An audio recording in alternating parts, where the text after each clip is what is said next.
mübarek Ramazan ayı rahmet-i ilahi bir aydır ki, evvellerde qeyd elədiyimiz kimi bu ay Allahın nuraniyetinden, Allahın rəhmətindən gərək nə qədər bacarırıqsa əldə eləyək. Çünki Allah bu ayda bütün rəhmət qapılarını açıq qoyubdur və bütün günahkarları qəbul etməyə, onların tövbələrin qəbul etməyə və etdiyi bütün duaları qəbul eləməyin vədəsini verib.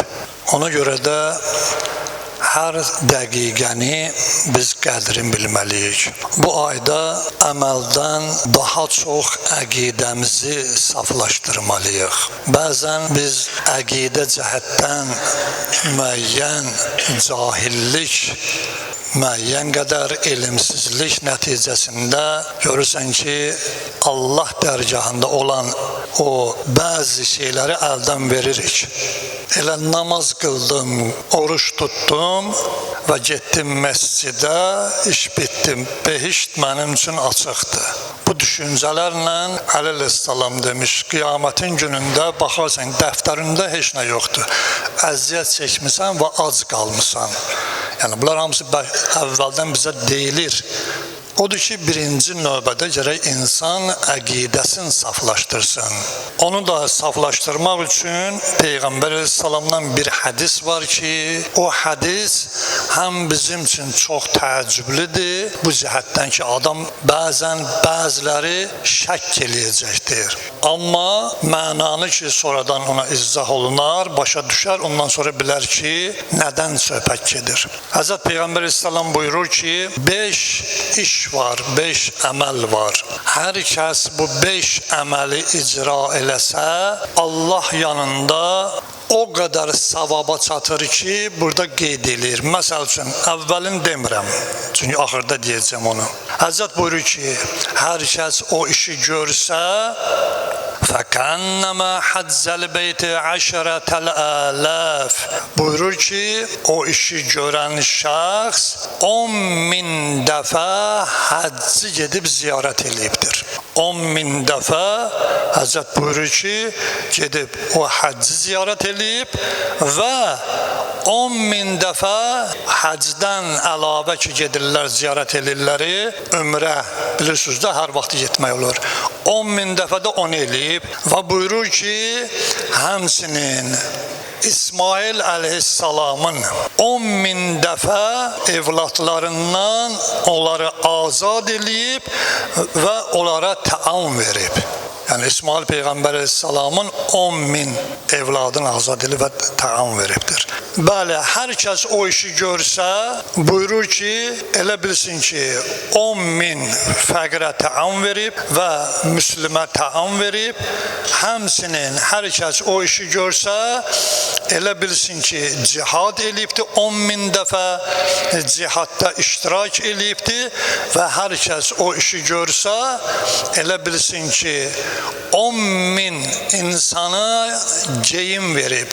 Geyimi olmayan insanı 10.000 nəfərin geyindiribdir. Görün nə qədər savab yazıb, nə qədər dərəcə yazıb. Nədir bu iş? Həzrət buyurur ki, çox asan bir şeydir ki, Həzrət buyurur ki, hər kəs öz evladına Qur'anı təlim eləyə. Baxın, 10 günə sən o savabı alırsın. Bir evladı var ki, Qur'an öyrədirsən ya öyrətdirirsən, gedirsən bir yerdə aparıb qoyursan öyrədir. O savabları Peyğəmbər əleyhissalam buyurur ki, sənə Allah yazar, dərəcələr verər. İndi görürsən ki, şübhə eləyir. Bəziləri də bu hədisi eşidəndə ən çox bir şeylər baş verir harda? YouTube'da. O görünməyən tərəf knopkasını basır, yazır ki, elə şey olar, yalan danışma. Çünki etiqadı yoxdur. İmanı yoxdur və Qur'andan da bir xəbərdir. Çox danışmayacağım, amma mövzu genişdir. Fəqət misalları çəkirəm. Quran nə buyurur? Buyurur ki, bir sümbüldən 7, o gün də danışdım ona əhvalatın. 7-dən də hər birində 100-100-dən 700. Yəni bir sümbül Allah deyir ki, mən nə edirəm? 700 eləyirəm. Bu bir. Quran nə buyurur? Deyir, bir gecə əhya eləsən, 1000 ay əhya eləmsən. 1000 ay ibadətdən üstündür. Yəni hər kəs bir əhya gecəsi əhya eləyə 1000 ay namaz qılıb. Bizim namazdan yox ha.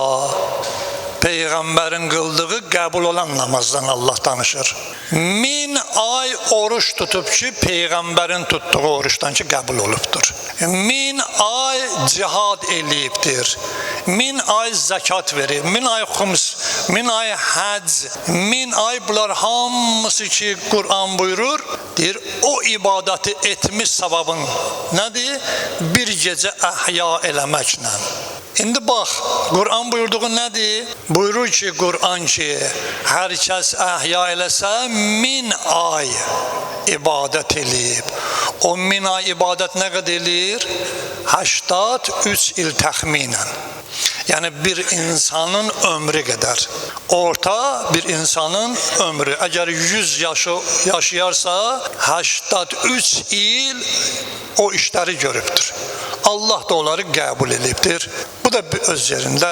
Əlavə Fironun xanımı neynədi?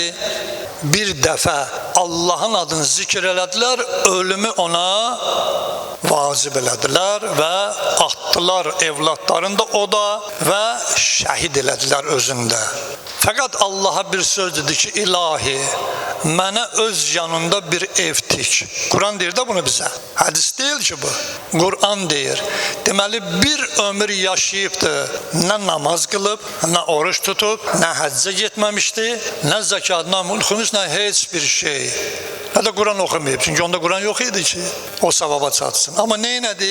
Bir dənə əqidəsinin düzgünlüyü, ölümdə də o əqidəsi ilə dedi, mən Allah səndən dönməyəcəm, sən mənim Allahımsan. Bir dənə bu əqidəsinə görə Allah onun dərəcəsini görə haralara qaldırdı. 4 dənə xanım, 4 nəfər xanım ki, Peyğəmbər buyurur, biri də həmin xanımdır. Behişt əhlidir. Və qiyamətə qədər də nə qədər ki, Quran var, adı orada tilavətdə oxunacaqdır. Gör, neyniyib? Bir dənə iş gördü, bir dənə söz dedi, Allah ona o dərəcələri verdi. Və yaxud da ki, Yasında oxuyuruq.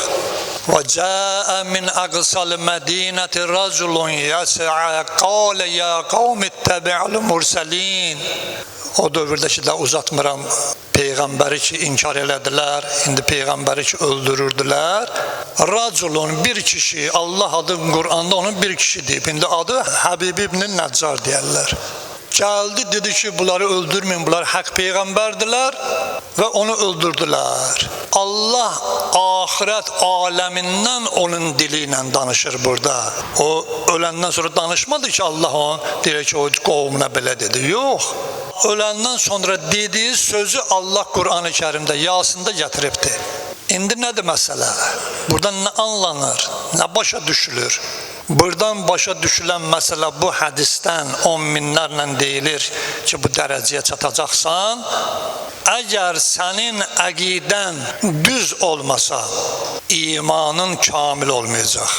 Sənin əqidən düz olmasa, əməllərin düz olmayacaq. Elə öz bildiyinlə, öz istədiyinlə bir ömür yaşayacaqsan, namazda qılarsan, oruçda tutarsan, Məkkədə də gəlib ev alarsan Kəbənin yanında, bütün ömrü də elə Kəbəyə gedib cəmaət namaz qılıb gələrsən evə. Allah onu qəbul eləməz. Çünki sənin əqidən səhvdir. Amma bax ki, Qurandan neçə misallar çəkibdir. Müsəlman deyildi ki onlar, amma öz dövründəki müsəlman idi. Öz dövründəki Peyğəmbəri tanıyırdı, öz dövründəki imamı tanıyırdı. Öz dövründə boynuna düşən ilahi vəzifəni bilirdi və ondan ötərdə çalışdı, canından keçdi. Allah onu görsən, bir dənə əqidəsinə görə Qur'anı gətirdi və o dərəcələri ona verdi. Dünyada bizim ettiğimiz namaz, oruç, hac falanlar bizi aldatmasın. Aqidədə düz olmasan, Allah buyurur ki, bir ömrü yaşayasan, 83 il əhya eləyəsən, 83 il həcca gedəsən, 83 il kimlərisə doydurasan filan, əqidən düz olmasa, yəni Qur'anın həqiqətini bilməsən, ilahi Qur'an əhkamını düzgün icra eləməsən, Peyğəmbərin buyurduğu ki, sizin üçün iki əmanət qoyub gedirəm, biri Qur'an, biri Əhl-i Beyt. Qur'anın açarı Əhl-i Beytdədir. Əhl-i Beyti qoyub Qur'anı başqalarının sözü ilə əməl eləsən, Allah buyurur ki, mən dediyimi eləməmsən. Peyğəmbər də vəsiyyətində deyib, Peyğəmbər əssalam Qur'anı öyrənməklə 1 saat elmlə məşğul olmağı Həzrət nə buyurur? Hədisində var. 70 il müstəhəbbi ibadətdən üstündür.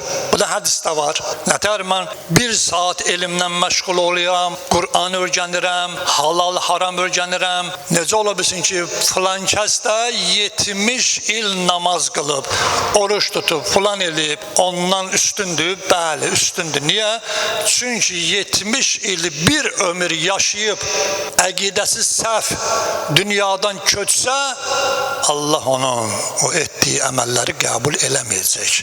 Amma 1 saat elmlə məşğul olsa, haqqa çatsa, haqqa yetişsə, Allah'ın buyurduğu Qur'an hökmlərindən agahlığı olsa, Allah onun 70 illik ömrün yaşamasa da həmin anda ölsə nədir? Cənnət əhlidir. Daha 70 il yaşayıb o qədər ibadət eləyən heç vaxt ondan üstün olmayacaq. Hansı ki 1 saat elm aldı, haqqı tanıdı və dünyasını dəyişdi. Bax bu hədisin mənası budur. Ki insan birinci növbədə əqidəsini düzəltməlidir. Əqidəsi ilə, saflığı ilə, Qur'anın əhkamı ilə hər bir şeyi öyrənməlidir və vacibdir, boynunda da ilahi bir haqqdır. Hər kəs istəyir ki, Allah'ın bu ayda rəhmətinə daha da yaxın olsun, daha da o məqamlara çatsın. Çalışın, Qur'anın mənalarını dərk edin. Tərcümə olan Qur'anlardan oxuyun. Əhkam kitablarına baxın. Görürsən ki, oruç tutur, qeyd etdiyimiz kimi nədir? İftar eləyir haramla, başqasının haqqı ilə iftar eləyir. Sənin orucun batıldır və başqa əhkamları bilmir. Görürsən ki, oruc ola-ola, ibadətdə ola-ola zahirdə, amma nədir? Qeybət eləyir. Orucu batıldır. Da elə yeməklə oruc tək batıl olmur ki. Quran buyurur ki, la yaxtab, qeybət eləməklə eləsən, ölmüş ət yemişi sənə yazılacaq. Bunu Allah buyurur. Sən də birinin qeybətini eləyəndə orucsan, mələklər yazırlar ki, bu hələm ölü ət yiyir. Nə oruc? Quran deyir bunu. İnsan gərək o zahiri tərəfdən çox batini məsələlərə diqqət eləməlidir.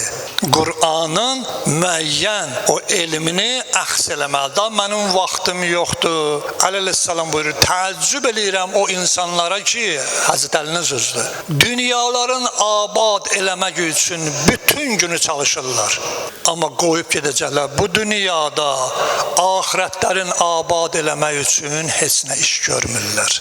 Axirətimizi nə qədər abad eləmişik. İnsan gərək axirətini üçün çox çalışa. Oruç tutub namaz qılmaq hələm birinci bu dünyadadır. Axirətə göndərmək istəyirsən, o orucun, o namazın batinin paklagınan ki, getsin ora. Getməsə, xeyri yoxdur. Birinə bir dənə şey göndərirsən, poçta gedirsən, oruç dilar demişsən, pasılka göndərirsən. Göndərəndə baxırlar ki, bunun içindəki nədir? Baxmasalar da aparatda baxırlar da ki, göndərək ya ünvana yoxsa yox. Baxırlar, hə, oğurluq mal yoxdur, narkotik yoxdur, nə bilim, biraz dərinliyinə getsək, kiminsə malı deyil, təhlükəli deyil. Ondan sonra göndərəcəklər. Allahın mələkləri bizim bütün əməllərimizi bu cürə yoxlayır ki, görək haram mal yoxdur sənin qazancında. Görək geyimində özgənin haqqı yoxdur. Bütün bunlar hamısı süzgəclərdən keçir. Bunları düzəltməsək heç bir şey qəbul olmayacaqdır. Bunu Qur'an buyurur. Allah'a veririk İzzeti Celalına, Allah'a veririk Peygamber, Ali Peygamber'e, Allah'a veririk o kanunlar ki bizlere gönderiptir Kur'an-ı Kerim'de ve Əhl-i Beyt onları bize başa salıbdır. Bizi o əməllərə əqidə cəhətdən, əməl cəhətdən itaat eləyənlərdən qərar versin inşallah. Və Allah'ın veririk İzzeti Celalına, dünya Müslümanlarını dünyada izzətli eləsin, İmam-ı zamanı salamat eləsin və tezliklə gəlişi ilə İslamı dünyada hakim qərar versin və Peygamber, Ali Peygamber xatirinə heç bir kəsi öz qapısından əli boş qaytarmasın. Allah'ın veririk İzzeti Celalına, Əhl-i Beyti və beytini ziyaret etməmiş bizi dünyadan aparmasın və bizi cahil və nadanlardan uzaq eləsin.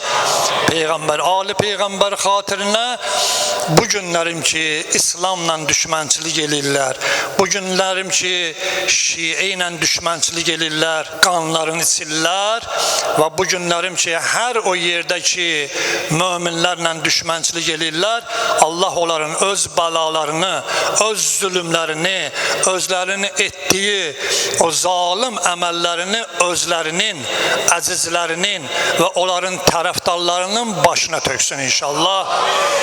Özümüz üçün, əzizlərimiz üçün, şəhidlərimizin ruhun şad olması üçün, aramızdan gedən möminələrin və o cümlədən bütün dünyada məzlum möminlər ki dünyalarında yaşayıblar, onların ruhu üçün və məzlum möminlərin salamatçılığı üçün 3 dəfə salavat hədiyyə eləyək.